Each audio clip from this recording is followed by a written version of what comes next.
It would be easy to see last weekend's G20 meeting as heralding a thaw in the US-China trade war. But sadly, it hasn't. There are some positives. It looks increasingly likely that the U.S. will not put in place a fresh 10 to 25% tariff hike in January on $250 billion of Chinese exports, as most had thought. It also pushes back the prospect of additional tariffs on $267 billion of remaining imports to the U.S. from China. But that is where the optimism should end. The agreement at the weekend for a 90-day truce period in the trade war is really just a pause in the fighting, not a de-escalation. 3 months is not enough time to bridge the differences, even if both nations acted in goodwill. And ominous signs of a disconnect have already appeared. Official communications from China did not recognize the 90-day deadline, while there has been no corroboration on Donald Trump's claim that the Chinese will reduce auto tariffs. Furthermore, the domestic agendas of both presidents mean that the two countries remain on a collision course. The U.S. has two broad aims. One is to help restore jobs and domestic manufacturing. This is a direct appeal to the blue-collar workers who form the core of Trump's support base. The other is to rebalance the diplomatic and economic relationship with China. Both objectives are underpinned by a belief that the terms of trade with China are not fair. President Xi Jinping has his own objectives for China. The One Belt, One Road initiative is the largest attempt going on in the world by any country to extend its influence far beyond its borders.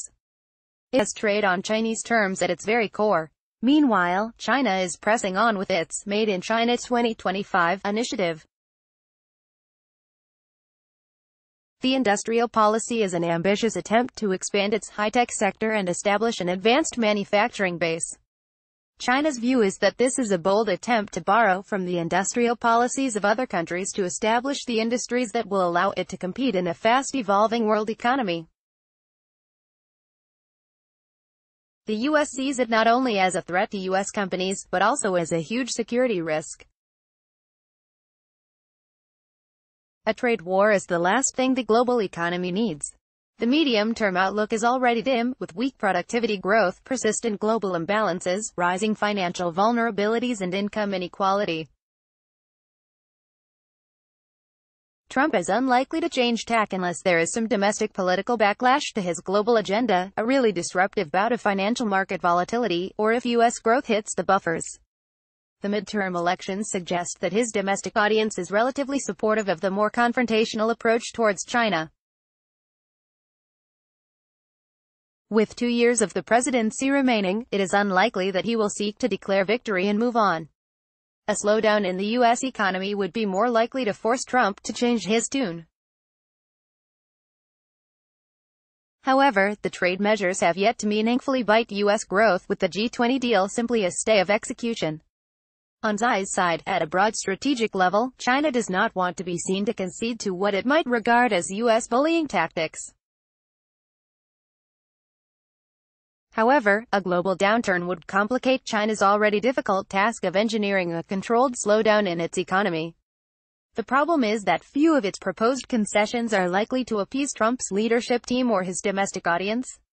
Appeasement could simply lead to more demands.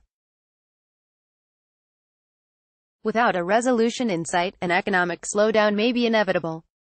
The irony is that the blue-collar workers who support Trump will be among the hardest hit.